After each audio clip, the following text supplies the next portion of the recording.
Folks, we are back after some unscheduled yet mandatory time off because even we, as mighty and handsome as we are, sometimes succumb to an airborne virus that has evolved to spread with furious and unrelenting power.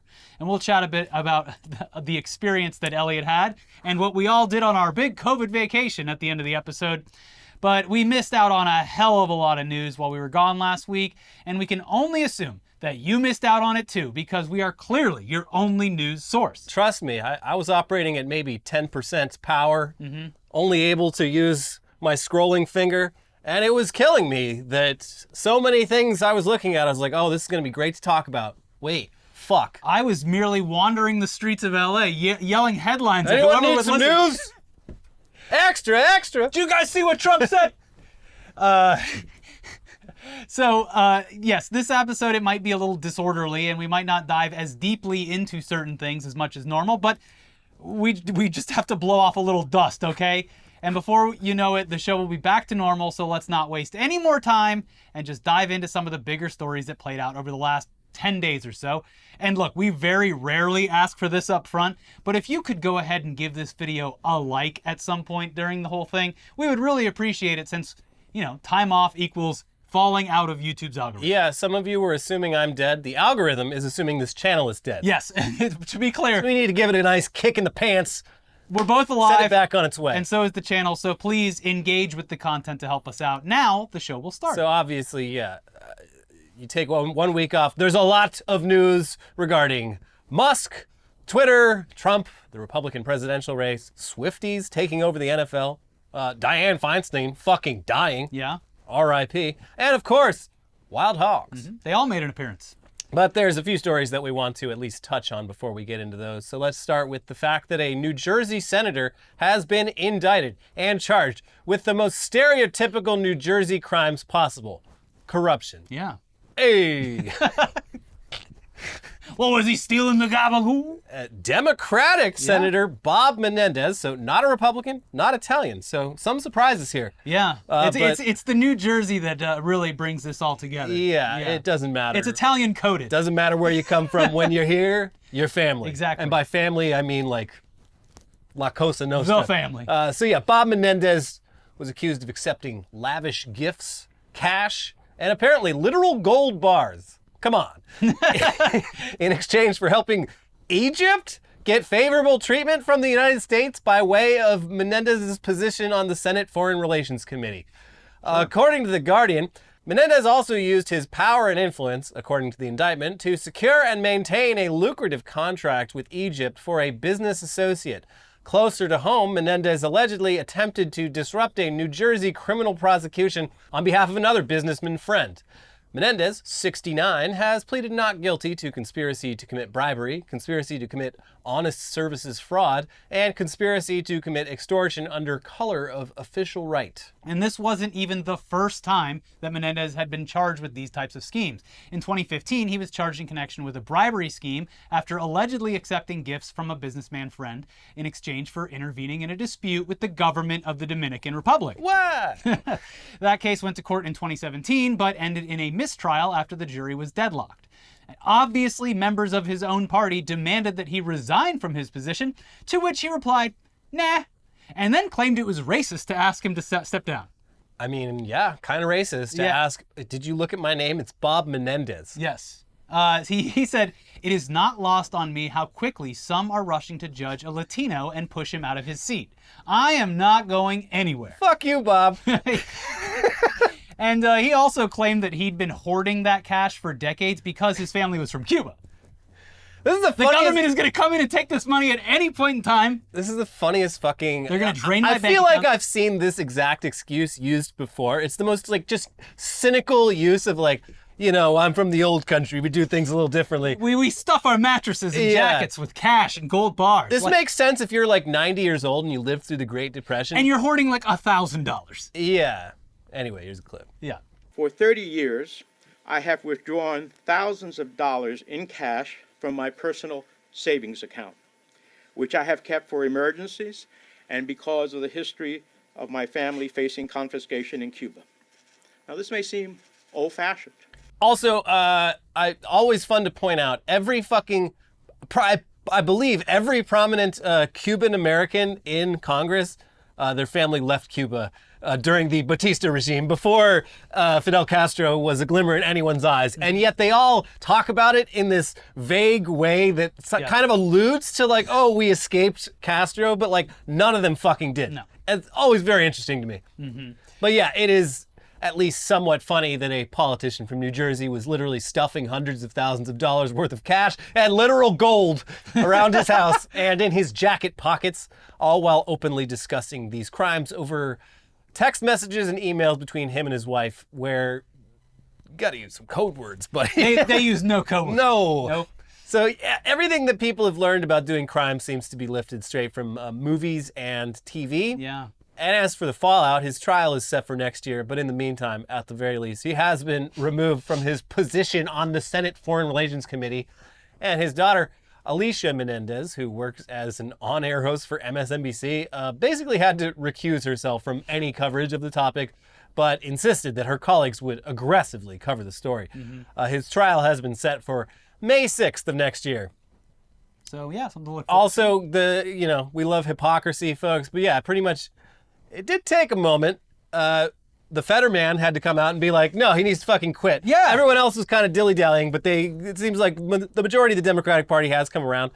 But Also, yeah, he finally showed up in a suit and shaved his mustache just to prove everyone that he could. looked cool in that stash. He should have I kept know. it. What the hell? But yeah, the Republicans are like really mad that Democrats have standards, and They they're- specifically did not call for this resignation because it would make them look bad for any past and future issues that they will inevitably run into. Yeah, it is very interesting. Some of them were even defending him. They're like, Yeah. well, if that's enough to get you arrested, I mean, Here, put the cuffs they on could me. come for any of us.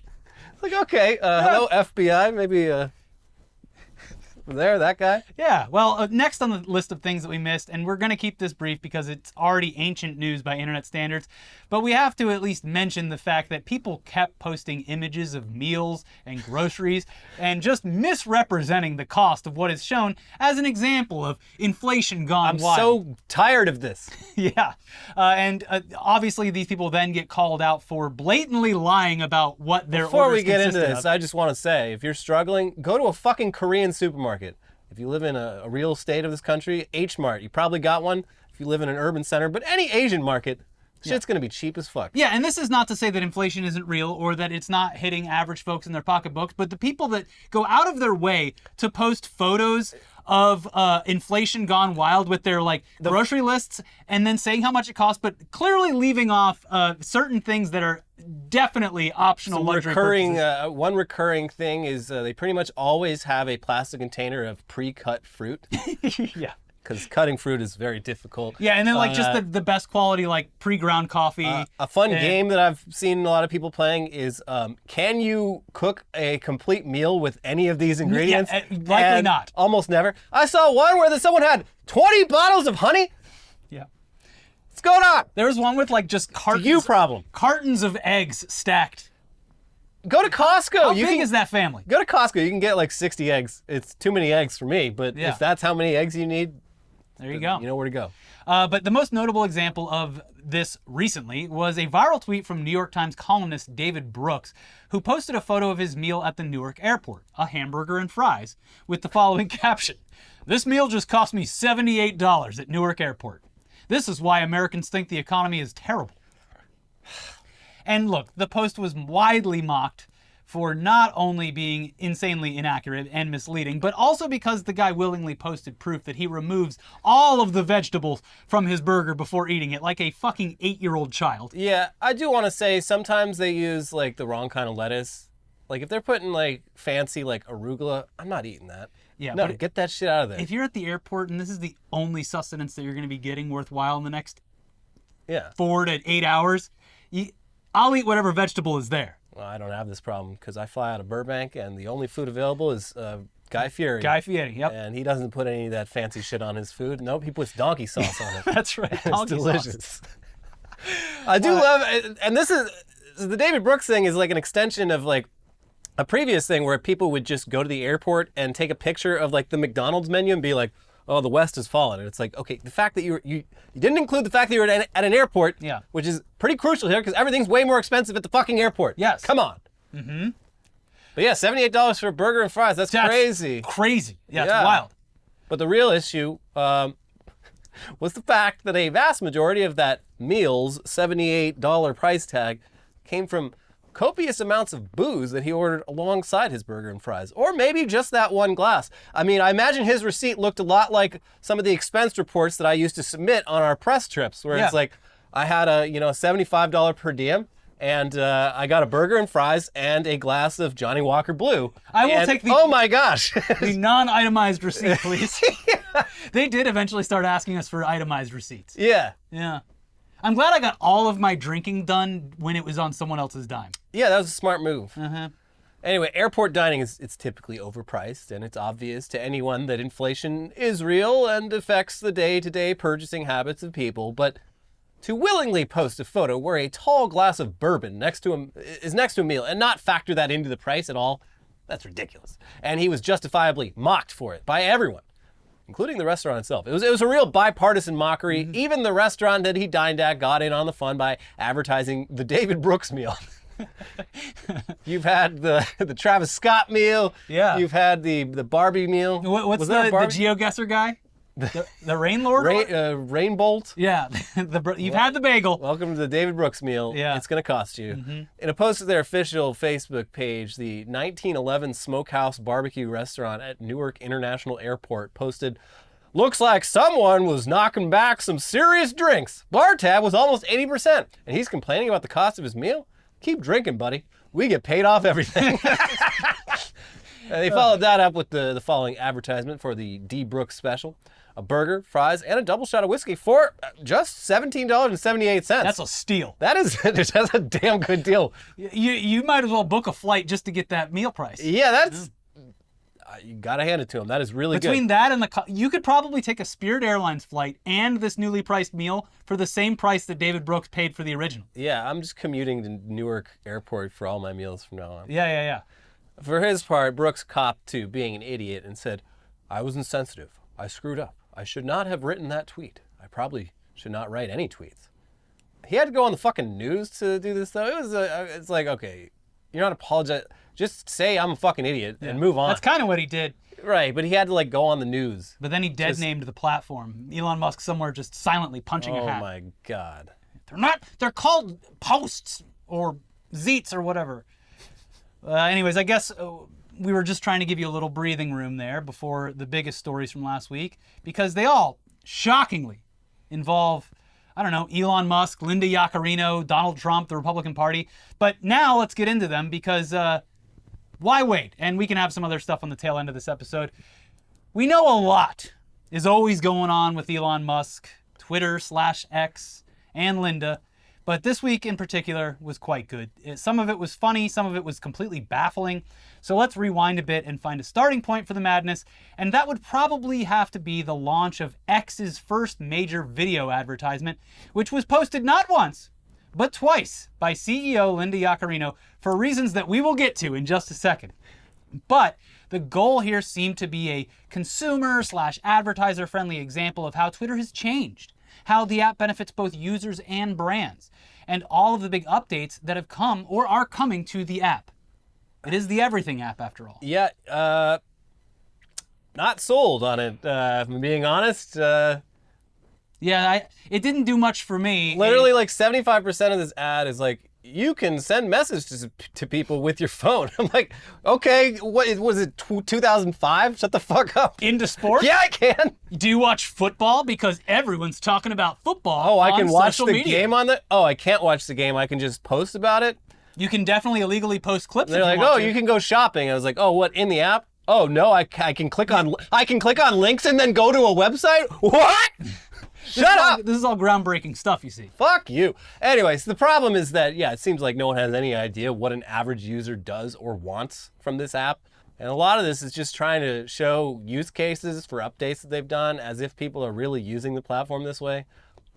Doubtful. Yeah. They came up with some accounts and showed how people could read entire articles on Twitter, which is something I've never heard of anyone doing, because reading lengthy posts over a paragraph long, it is a cumbersome and aggravating experience. Yeah, even if it's important, I'm like, oh God, I can't read all this. If I ever have to hit the expand button I'm just not going to hit that. Sorry. I'm moving on. There are other posts. Listening to a Twitter Spaces debate while DMing people about it, okay. Sure. Calling and video chatting with people, specifically your relatives from within the app itself? No. This is an app that you do not share your credentials with family. I do love the example, too. It's just like this woman calling her mother, her aging mother, and me thinking, what is this woman being fed through the algorithm on the Twitter timeline? Oh. This poor old woman who just wants to communicate visually with her daughter. How many flags does she have in her display name? Paying people through the app for products and services, paying creators for their tweets, watching sports and browsing memes related to them. I mean, that is a real use case. It always has been. Mm-hmm. And then ending the video by saying that you will be earning an income while doing all of this. Sounds like total bullshit, Linda. And an extremely cleaned up way to promote this app to businesses and apps who've been watching it turn into a cesspool of hate and division for years now, but especially over the last year or two, in no small part to the site's owner, Elon Musk. Yeah. Who on a daily basis can be seen interacting with the very hate accounts that are now dominating the site. You've read the headlines, now come check it out for yourself. Yeah, it's not even like a passive thing. He's actively engaging with 24 hours a day. Now, obviously, this marketing video is mainly bullshit created to convince those brands to bring back their significant ad dollars to the platform. But what made the video even better, the first time it was posted, was the fact that some of the tweets used in this very uplifting video were actually extremely critical of the platform and its owner, which is why she had to post it twice. Yeah. The original video was only up for a few hours before it was taken down and reposted with the tweets removed under the guise that Linda was simply uploading a more high-definition version of the video. Now, some of the tweets that were shown in the original video and then removed for the second upload include things like the following. The timeline algorithm is dying, for real. It's becoming mediocre. Engagement maxed on low-effort repost accounts and dating discourse. And Twitter's value has fallen by at least 50%, and Elon is blaming it all on the Jews. Masterful gambit, sir. Whew. And that tweet also included the original tweet from Musk himself, where he accused the Anti-Defamation League of being responsible for destroying $22 billion worth of Twitter's valuation. All right there in their marketing materials. There was also a cream pie joke in there. There was some... People whose tweets were used were shocked to find out that their very humorous tweets. There was some racy stuff in there, and whoever the video editor literally just set a screen record to just scrolling Twitter. Yeah, and a lot of people assumed that it was outsourced to a third party, and no, Linda specifically tagged the Twitter employee that made the video. Yeah, who I believe deactivated their account. And was maybe fired for what they did. Maybe killed. Yeah, we don't know. But yeah, have no fear, because Linda's week was just getting started and people were done mocking this weird attempt at marketing X, the Everything app. She was scheduled now to be interviewed in front of a live audience at an event called Code 2023. Ooh, exciting. The interview was a complete fucking disaster for Yaccarrino, though, who seemed to finally come face to face with actual human people who weren't completely just pot committed to Elon's vision of social media's future. And it really seemed like it caught her off guard to learn that some people don't like him or his product. Weird. There were a few funny little things, like the fact that Linda does not appear to have the X app on her phone's home screen, but for some reason has the settings app on the quick launch section. Kind of bizarre. Yeah. The entire video is worth watching if you really want to get a good read on Yaccarrino's quote-unquote leadership and vision. But basically, it seems like she has been drinking that Musk Kool-Aid, and she went back for seconds because she wanted more of that Musk Kool-Aid. A lot of the interview is her reframing certain things or attempting to explain or justify the way things have been run. It's very awkward to watch her commit to regurgitating these demonstrably false talking points in front of an audience of people who are, at the very least, somewhat skeptical, and in some cases, openly hostile. Yeah. Matt Binder at Mashable has an excellent breakdown of some of the more notable moments, like the fact that Linda provided active user numbers that were clearly contradictory to the numbers that Musk has been touting. Oh my God. According to Yaccarrino, X currently has 225 million daily active users. Following the conference, X revised this number and claimed that the daily active user count is actually 245 million. Regardless of which number is accurate, it's a drop in the platform's daily active users. It's been more than 10 months since Musk shared X's daily active user metrics in November 2022, the week before he acquired the company, when he said that Twitter had 254.5 million daily active users. And speaking of contradictions, Linda would go on to claim that advertisers are flooding back to the platform, while Musk has been consistently using the dwindling advertiser revenue as a way to make himself seem like a martyr for free speech or something. So, yeah. Yaccarrino claimed that X is just about to break even and is looking to turn a profit early next year. She said that 90% of the top 100 advertisers had returned to the platform, including small businesses and brands like AT&T, Visa, and Nissan. However, Yaccarino's claims stand in stark contrast to what Musk said just earlier this month when he blamed the Anti-Defamation League, ADL, for X's U.S. advertising revenue declining by 60%. A report from the New York Times found that advertising was still down 59% year over year in the spring. Months later, Musk confirmed that the company was still experiencing negative cash flow as of July due to a heavy debt load and a 50% drop in advertising revenue. In this specific case, we're probably going to side with Musk and agree that advertisers are not exactly clamoring to get back to spending on the platform, but the responsibility for that rests mostly on his shoulders for not only highlighting offensive and destructive content, but also contributing to that kind of content himself. Yeah. It be your own self, sir. The devaluation is coming from inside the company walls. So the biggest moment of the interview came towards the end while they were discussing Yaccarino's role, or whatever that may be in actuality, at the company, where she set herself up for mockery by saying, "Who's kidding who? I don't care what the structure is at Meta, but who wouldn't want Elon Musk sitting by their side running product?" The choice of words here especially, like, oh, who wouldn't want, like, literally the image of Elon Musk sitting next to me as I do my job is like, very off-putting. that's hell. You're describing hell to me. Yeah, well, and she's framing it as though, who wouldn't want this absolute genius, the smartest man on earth, working side by side when the evidence about this guy's ineptitude has been piling up over the past half decade at least. Especially if you're a coder. Like, yeah. Of all, like, things, it's like you might believe in, like, an abstract idea of Elon's vision, but he has demonstrated repeatedly over the last year, the last time he made a website was like late 90s. He doesn't know how any of this shit works. He talks about it like he does. Mm-hmm. And he drives actual programmers completely insane. This is not the audience you want to be pitching like this specific visual to. Who wouldn't want this petulant man-child sitting next to them cooking up the next racist meme while you're trying to do your job? Well, shockingly, the crowd laughed at Linda. Yeah. And hands went up in the crowd saying, no, actually, I don't want anything to do with Elon Musk and would not want to run anything with him. And shortly after this very uncomfortable interview with Twitter/X CEO Linda Yaccarrino, Musk did a little bit of a publicity tour to the southern border of the United States, where he live streamed the experience, all while some absolutely surreal and infuriating photos were captured, including this one where the world's richest man stands in front of captured migrants, people who are escaping violence, hunger, and seeking some shred of a better life for themselves and their families, all while he is cosplaying as a cowboy. Poorly, I might add. And not looking great physically. Yeah, doesn't really seem like he actually was preparing for that big fight with Mark Zuckerberg. He looks unhealthy. Yeah. I mean, I haven't seen a side-by-side of a year ago to now, but he's not looking so good. Yeah, at least not enough to like be like, wow, yeah, he's changed things. He's certainly not in fighting shape, I'll say Absolutely that. not.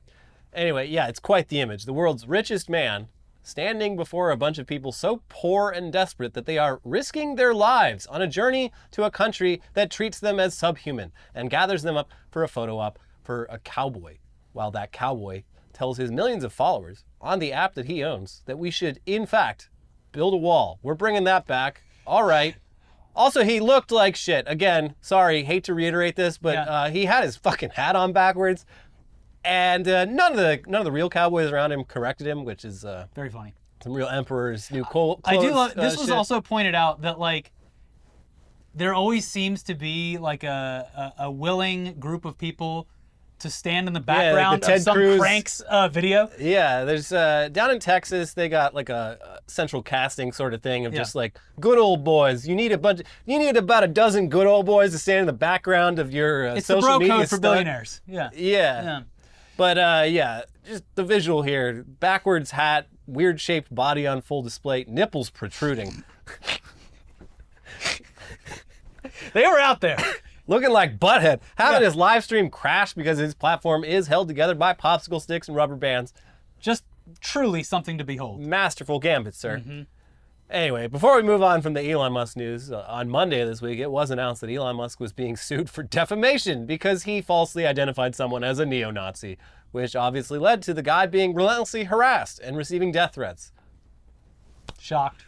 So the man who filed the lawsuit, 22-year-old Benjamin Brody, is being represented by the same attorney who won a defamation case against Alex Jones last year. Ooh. Yeah. Here's The Verge with more on that. In June, a fight broke out between two far-right groups at an Oregon City Pride festival.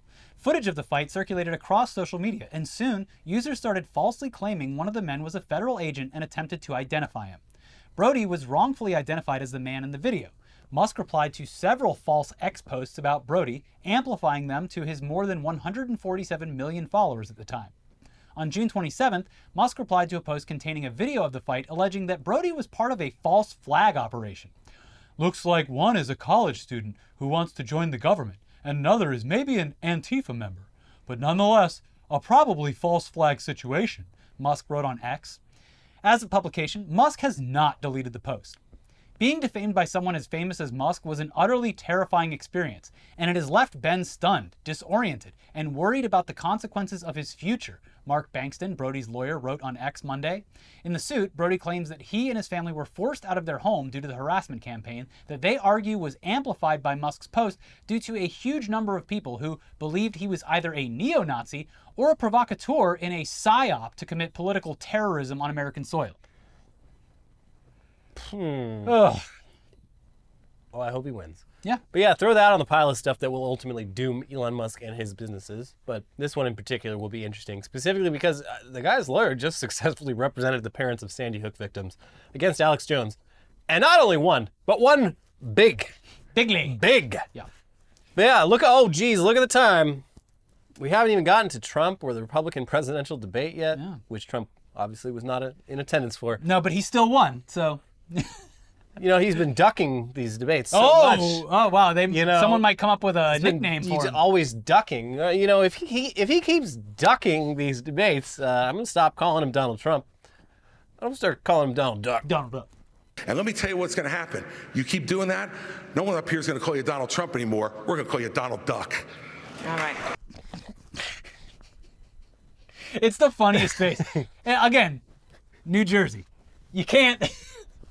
There's a specific vibe, a way of life that just flows through everyone from New Jersey, and it can't be matched.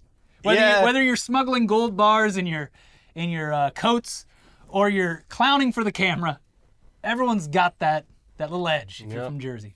All right, we won't waste your time with too much of the debate because the vast majority of the debate was just a bunch of this. 4 years ago, This isn't productive. I want to hear about that. Let's have a policy debate. What's going on? Let us have a policy debate. Happy to have Let's have about their record. Let's have a policy debate. And the right answer is we need to declare independence from China. Thank you very much. But obviously, the funniest moment was when just comically rotund former New Jersey Governor Chris Christie, Humpty Dumpty himself, started just rattling off a clearly rehearsed bit about Trump avoiding the presidential debates because he's scared to face off against his opponents. And then he looked directly in the camera and in the most New Jersey way possible said that everyone's going to start calling him Donald Duck. You're not here tonight because you're afraid of being on the stage and defending your record. You're ducking these things. And let me tell you what's going to happen. You keep doing that, no one up here is going to call you Donald Trump anymore. We're going to call you Donald Duck. All right. My favorite version of it is when he morphs into Kevin James. Yeah. I love that meme, which got huge when we were gone, but it is very funny. Also, okay, so the timeline of that, while we're on the topic of it, the timeline of that meme is also very funny. It was a great meme, lasted a good weekend. Yeah. Thought that would be all that people got out of it. And then Kevin James used it to promote his upcoming stand-up tour. Yeah. And before that, no one had even cared to look into his recent social media posts. Oh, and yeah, then he's like promoting like Sound of Freedom and shit like that. Yeah, so as soon as he tweeted again, and it was the first tweet he'd done in like months. So as soon as he tweeted again, people were like, oh, let's just take a quick look at Kevin James. Oh, God. And I thought, for sure, it's going to be over after that. No one's going to want to, this meme's already been out for like 3 days. No one's going to want to use it anymore. And then Chris Christie does the Donald Duck thing. And people start putting Chris Christie's face on Kevin James. And now the current evolution of the Kevin James meme is someone has yassified his face and put gigantic hooters on him. All right. So it is evolving in strange and then. exciting new ways. It was something to truly behold, a flashback to the old era of memery. So, but while we're on the topic of Donald Duck, which is of course what everyone refers to Donald Trump as now, he spent the beginning of this week in the courtroom. And we know it's hard to keep track of which of his many cases that he'd be appearing in reference to. But this one is the fraud trial in New York where Trump is accused of misrepresenting his net worth by millions of dollars. Here's some quick examples from the BBC's recent reporting. Last week, the judge in the case, Arthur Engeron, ruled that Mr. Trump misrepresented his wealth by millions of dollars. His Mar-a-Lago estate in Florida was overvalued by 2,300% in one... It's just an error. In one financial statement, and his Trump Tower triplex was presented as 3 times its actual size, the ruling said. You gotta carry the 7. Yeah. So this court appearance on Monday was already pretty funny, especially for viewers of this show, simply because Trump's lawyer is doing all of her work on an Asus ROG Republic of Gamers 2070 Ti gaming laptop. Hell yeah. Which, according to those in the courtroom, constantly cycled through a full-on RGB light show, through the base of it, through the keyboard. You know how all of you own RGB keyboards, I'm assuming, so you know what it looks like. Yeah, Ace Watkins is making changes. Yeah. People think, Ace Watkins will never have a gamer president, but well, you see little hints that the world is changing. The world is changing. Now, this was just an ex-president's lawyer, but it won't be long before Biden's rocking the Asus, the gaming PC, whatever. You're gonna have a fucking DX racer in the Oval Office. You'll know it's over when there's a DX racer behind that desk. It's gonna be something to behold. So his lawyer in this case, Alina Habba, also seemed to be a little shocked, or at least acted shocked, to hear that the reason this trial wouldn't include a jury was due to the fact that she had not properly filled out the paperwork that would have allowed the court to bring in a jury. It was quickly pointed out that this might have been done intentionally because then Trump could freely target the judge as being politically biased, and that the trial was somehow a sham because he wasn't judged by a jury of his peers, despite his counsel being the reason that there would be no jury. Yeah. But after his appearance at the trial on Monday, Trump immediately issued thinly veiled threats to those involved in the case in interviews with the media. And they're not even that thinly veiled. I was just saying that to be safe, but not very thinly veiled. So he's making threats. Yeah. He also spoke about how it's unfair he didn't get a jury trial, despite, again, that being his own fault, or at least his lawyer's fault. As you know, we're not entitled to a jury, which is pretty unusual in the United States of America, so we think it's very unfair that I don't have a jury, but... And while we're doing clips, let's see how his family's taking this, because, they're involved in this trial too. Yeah. This is what the Attorney General spends her time on, going after a guy who has put more money and more assets and done more to shape an amazing American city than Donald Trump? But they can go ahead and grab and seize and dissolve businesses, put it in a receivership. This is really generational destruction that they're going after by going after the president, going after Don Jr., Eric Trump, Ivanka Trump. It's outrageous to me to see what they are doing, all because they want to stop him. And this is especially funny because Trump Jr.'s girlfriend? Kimberly? Yeah, Kimberly Guilfoyle. They're not married yet, right? No. She's very upset about this because I think she was banking on the fact that, one day, Junior would be in control of all these very lucrative assets. Yeah. Bet on the wrong horse. Yeah. Now, before we move on completely from politics, we should probably let you know that Senator Dianne Feinstein died suddenly and unexpectedly Oh my God! at the spry young age of 90 fucking years old. Oh, fuck. It could happen to any of us. At any point in time, just like that, gone.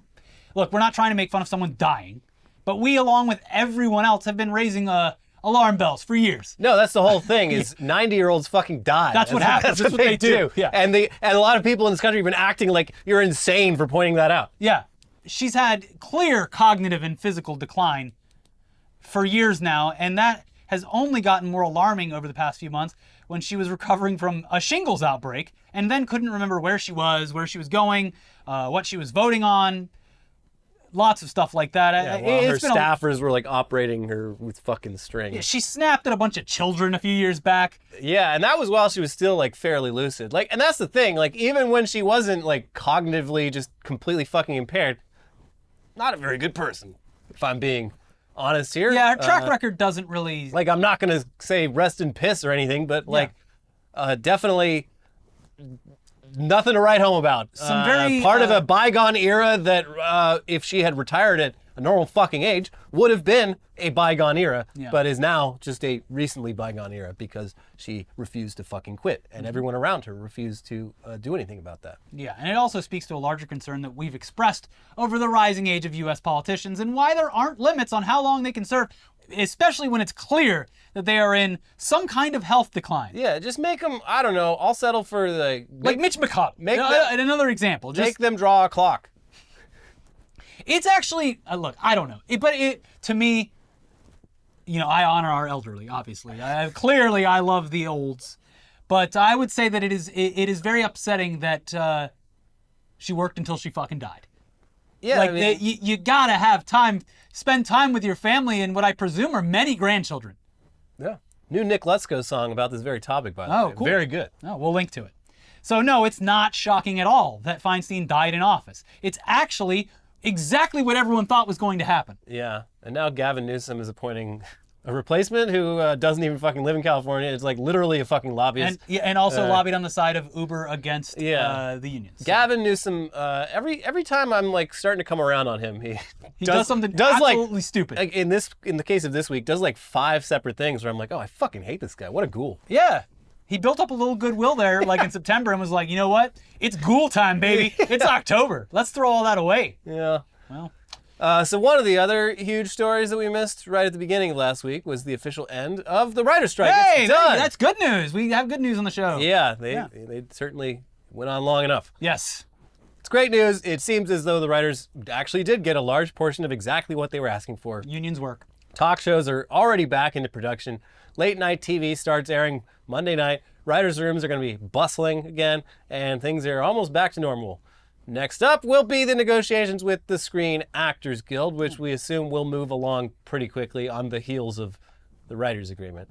From the AP last week, the governing boards of the Eastern and Western branches of the Writers Guild of America and their joint negotiating committee all voted to accept the deal 2 days after the tentative agreement was reached with a coalition of Hollywood's biggest studios, streaming services, and production companies. After the vote, they declared that the strike would be over and writers would be free to start on scripts at 12:01 a.m. Wednesday. I'm sure there was a couple of busybodies out there. Back to the old get the hell out of the bar. And gotta say the hero of this strike, Drew Carey. Drew Carey. He spent $500,000 at Bob's Big Boy. At Bob's Big Boy. Anyone who showed up with a WGA membership card for lunch got a free lunch on his tab. Mm-hmm. And he said, don't thank me. Thank my writers from the Drew Carey Show for making me rich and famous. Yeah. Very cool thing. Also the kind of thing that there are a lot more people, not to disparage Drew Carey, but like, there are a lot of people in Hollywood who you would consider more famous and richer than him, who did nothing. Interestingly, probably could have also spent $500,000, which to them would be nothing, barely anything, and could have, in this case, changed a lot of people's lives. I saw so many writers that I follow like saying like, if not for having their lunches comped, like anytime they went out protesting, like they would have had a much harder time with this. Mm-hmm. So very cool. Also, Drew Carey. This bleeding heart liberal Drew Carey. No, he's like some sort of libertarian or some shit, but he loves his union. So, very cool. And he's the host of The Price is Right. Yeah, Price is Right. It's free. At Bob's Big Boy. Down at Bob's Big Boy for lunch, if you are a member of the WGA. Also, is there writers on The Price? I guess there would be. I don't know. Come on down. This is a new Chrysler. Maybe for the announcer? I don't know. Doing like copy? I don't know. I'm not going to ask questions. Yeah. Anyway, very cool what he did. Mm-hmm. So we're almost sort of caught up on things. I'm sure it's impossible to not miss out on a bunch of stories. I have already, from the beginning of the episode, forgotten about Travis Kelce and Taylor Swift. The biggest story in America. Are you kidding me? I'm not into either of these. I'm not into the NFL or Taylor Swift. All I know is that everyone watching football this past week has been very annoyed. The camera just stays on her the whole time. Yeah. And also people like, she put Travis Kelce on the map. It's like, I don't think that's true. No, I think he probably was doing to the Swifties, she did, yeah. I think it's a perfect, like, it's the perfect thing for the American person to digest, because all the American public wants is an opinion on something. Yeah. And with this, they get a whole lot of opinions no matter who you are. You're a Taylor Swift fan, you get to find out about football, you get to yell at the football people. All the football people are like, oh no, my beloved sport, football, pandering to the Swifties. And then you have a bunch of people all attacking like sports media specifically, being like, okay, how many times is ESPN going to post about Taylor Swift today? And it's like, well, as many times as you keep fucking reading and commenting, because these are the most engaged posts they've had in months. Yeah. It's probably good news for the NFL. It's great news for them. Unfortunately, Fanatics has a stranglehold on all merchandise, but because of that, they were able to put out the data that jersey sales for Kelce's jersey skyrocketed up like 400% and drove him into like the top 5 in jersey sales. That's fucking wild. Yeah.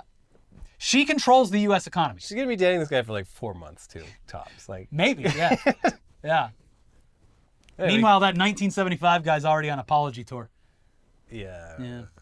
Anyway. I can't even think of his actual name. Not a fan of the band. No. And, for me, I'm more entertained watching the football relationship than the 1975 relationship. Yeah. So there you go. We're almost caught up on things. I'm sure we are missing out on a bunch of stories that happened over the past week. I do want to point out one, also politics, but politics up in our neighbors to the north. They're like, oh, please welcome. We've got Vladimir Zelensky, the president of Ukraine. They are fighting a hard-fought battle against those aggressors, Vladimir Putin's Russia. And, to drive home, how important this conflict is. This is outrageous. We got this old man here. He's 100 years old. Can you believe it? And you know what? Just like a lot of young Ukrainians today, this old-ass Ukrainian, he also fought the Russians once. Don't look any further. Fought the Russians once. What year was that? The early 1940s. Well, anyway, we're not gonna look any deeper than that. Come on down, get your medal. Everyone clap. You better fucking clap. Everybody clap. You wouldn't want to disrespect this veteran, would you? Hold on. Wait. Getting word from one of my interns who looked on Wikipedia said that actually, the unit this guy was, so the Russians were actually the good guys in World War II. Oh, fuck. Wait, why was he fighting? Oh, he was a member of the SS, the Waffen SS?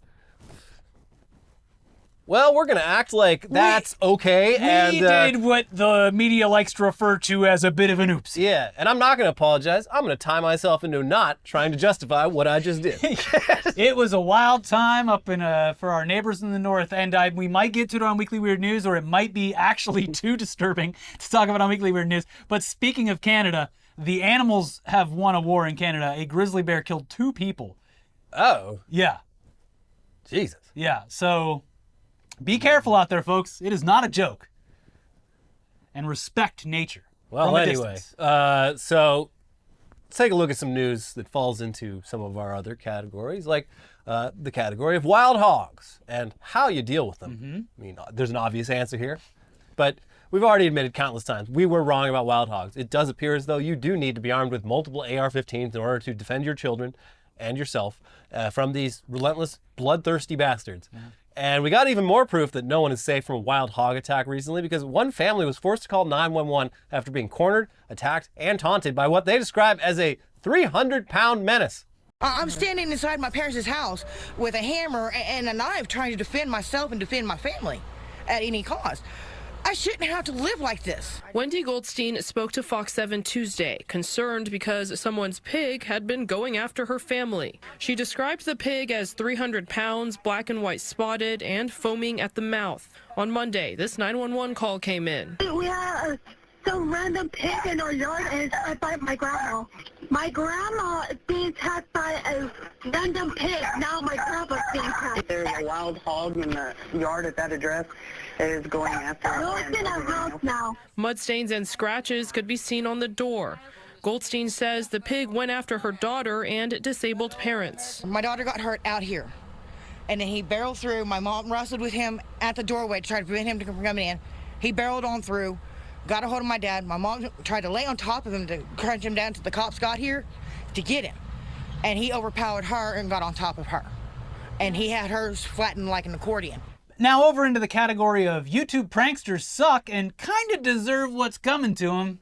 Remember that prankster named Classified Goons, whose annoying and very confrontational pranks inevitably got them shot by someone who was finally fed up with those antics? Well, a jury just found that shooter not guilty, despite literal video evidence of the shooting. And yes, look, all things considered, it is kind of funny that a jury looked at all the available evidence, including the provided video footage from the YouTuber and nearby security cameras, and said, nah, that piece of shit actually got what he deserved. Yeah, there is a threshold of annoyingness where lethal force is warranted. Yeah, in apparently, this country. yeah. Now, obviously, this isn't the best precedent to set No. for a country that is already constantly on edge while having relatively unfettered access to guns.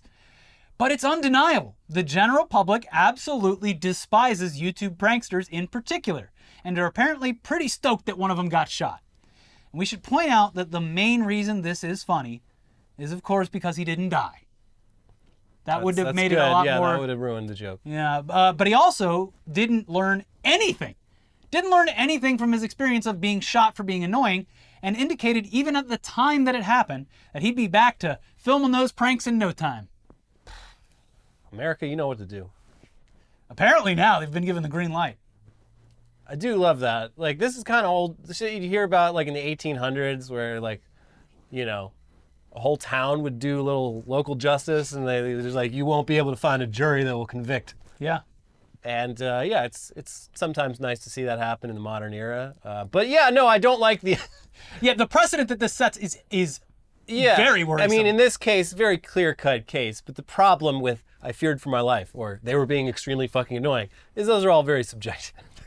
Yeah, and gathering a group of people to be like, no, true, that person, despite not being an actual threat to human life, was pretty annoying, and they deserve to be shot and potentially killed, or at the very least wounded for the rest of their lives, potentially suffering from any number of injuries that come from having a bullet blasted through you.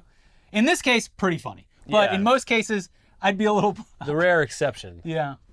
But for now, that should probably do it. Oh, hold on. We've got late breaking news. Very late breaking news. Woof, woof, woof. I'm hearing dog barks. The war on animals continues. Not on animals, by animals. President Biden's dog bit more Secret Service agents. And by the way, it's not just one dog. Both of his dogs seem to be constantly attacking Secret Service agents and no one else. Wasn't there a third dog who's now since, like, passed? Maybe. I feel like he had two dogs when he There's first... Major and Commander. I feel like... I might be wrong. I feel like there was a third one that they, like, sent away because... Major was the one they sent away. Okay. He's in Delaware because that was like this summer. Okay. Yeah. I thought that was, like, early on in his term. I have no sense of time He's got anymore. the brain fog, people. I do have the brain fog. I mean, you might be right, though. It might be me that is misspeaking. But it does say a lot about those Secret Service agents, a lot more than it does about Biden's dogs. Yeah, my favorite take on this is that, you know, police in this country, law enforcement in this country, notoriously, they will shoot your dog. They will kill your dog. These are the only two dogs in this country that they are not allowed to shoot. Mm-hmm. And they are using that diplomatic immunity on behalf of all the other dogs who don't have that freedom. As many bites in as possible. Yeah. There was an image on I can't remember which news organization it was now, but it showed the timeline. Yeah. And specifically, while Major was there, Commander didn't bite anyone. Major's gone. Commander picks it right back up. But there was like 9 months where there was no bites. And people are like, what I'm seeing here is a dog that was working on itself and had one slip up, and everyone's getting all angry about it. Yeah. So I didn't know.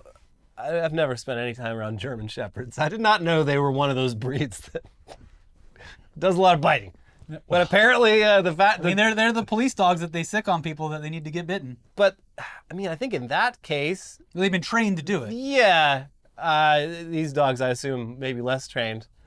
Just part of But their they've genetics. still got that. They got that dog in them. They do. They do.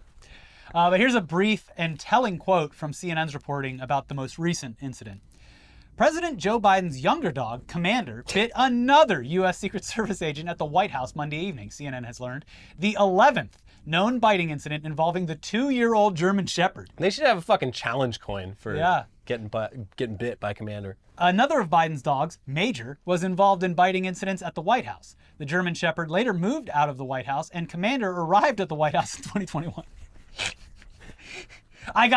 You don't want to even think about how many more German Shepherds I got waiting to come into this White House if you get rid of Commander. So they were never there at the same time? That's interesting. So he had a dog. They've been communicating. He had a dog that brought to the White House and bit everyone. They sent it away, got a brand new dog, and it shows up and just continues the biting streak. Yeah, 11 incidents in 2 years. Wild. That is a bad dog. I mean, good dog. Good dog. That cop said, ACAB. And it meant all cops. All cops, including other police dogs. Those are cops. Sorry. Yeah. Paw Patrol. Sorry. Paw Patrol's going down. Anyway, now that's where we're gonna call it for this episode. I think. What are we at? I can't even. Almost an hour. Yeah. So yeah, we spent our COVID vacation. It sucks. I'll talk about it in a second. Please hit the like button. Please. Anytime we're off YouTube, it's a death sentence for the algorithm. YouTube's memory is very short term. We want to let the algorithm know that people are happy to see us back and that we will be making more videos again on a consistent basis now that the woke mind virus has left my system. Yeah. So yeah, leave a like, leave a comment, respond to a comment. If you're feeling frisky or just realize how much you enjoy seeing our faces after, absence makes the heart grow. Absence makes the fart grow stronger. Click the join button, become a member, support the show financially because we did have to blow off all of our sponsors in order to take some time off. Yeah, so now you're the sponsor. Yeah, you're the sponsor now. Click the join button, or don't, just click the like button, it's fine, just say. But now, Elliot, how was COVID? It fucking sucked. I do not recommend it at all. I made it almost 3 years without getting it, and for a while I was like, I must be immune. Everyone around me's getting cut down, and I'm just like Neo walking down the hallway. Mm-hmm. But yeah, it did finally get me, and it's terrible. It's every flu symptom at once. Luckily, it was only really bad for like 3 or 4 days, but those 3 or 4 days were fucking miserable. And I would highly recommend getting the vaccine. And also just masking up again because it is going around. A lot of people I know who have been getting it lately, and it was finally my turn. And it's not worth it, guys. It is a bad time. Yeah. And I did get about 30 hours into Starfield, though, so it's pretty cool. There you go. Yeah, and I watched season 1 of The Americans, a great show that I had never watched. Very, very good. I booted up Cyberpunk 2077 for the first time since launch and played through it front to back and got most of the way through the new DLC. Nice. I gotta say, one of the best games I've ever played. I won't mince words. As far as a narrative, like storyline, pretty much linear experience. Who did you romance? I can't remember. The chick with the crew in the Badlands. Yeah, me too. She's hot. Yeah. But beautiful game. Especially, look, I know they're two completely different games. I know. I'm aware. And I like both of them for different reasons. But coming from Starfield and then into this newly updated version of Cyberpunk 2077 was like the fact that I was just so used to just constant loading screens and passable but not incredible next gen graphics, I guess. Yeah. Cyberpunk blew me away aesthetically, and I didn't even realize that Keanu Reeves is literally the main character. Yeah. Through all the marketing throughout the entire thing, I was just like, oh, he's a side character like Grimes or something. No, he's the main character. They got their money's worth. Very good game. If you already purchased it years ago, the 2.0 update, great. I had 1 or 2 sort of bad bugs, but looked them up online and was able to handle them. Did they fix the children? Do the children look like small adults? I don't still recall seeing children. Maybe they just got rid of them. Because before, there was children walking around, but they were literally adult models that had just been shrunk down. It was very weird. Huh. So I enjoyed that. And then I ran a 10K for charity. Dodgers Foundation 10K, nice. Supporting local youth. Got my cool medal and everything, so pretty stoked about that. But glad to have you back. Glad to be back on the show. Glad to be back. And glad to get back in the motion of things, because I'm not even suffering from the brain fog, and I still had to today was a struggle. Especially whenever you do a vacation, like Christmas time or whatever, come back and I'm like, I don't know how to do this job. How do I write? Exactly. But we're glad to be back. Glad you're here. Should we tell them to watch the old episodes? No. You should watch the episodes from 2 weeks ago for no reason. They've seen it. Yeah. Click the like button. If you're feeling frisky, click that join button. Support the show. And we'll be back sooner rather than later this time. Yeah, that's right. We'll be back with some tech news soon. So don't go anywhere, because this time we will see you. We did end the last episode with being like, if we don't get enough likes, we'll never see you again. And then disappeared. Well, you didn't like the video enough. And didn't even talk about it. Elliot posted on Twitter, but no mention on YouTube. Yeah. But yeah, no, it's fine. But if you don't like the video this time, we're really not coming back. So that's right. We'll see you soon. Bye-bye. Bye.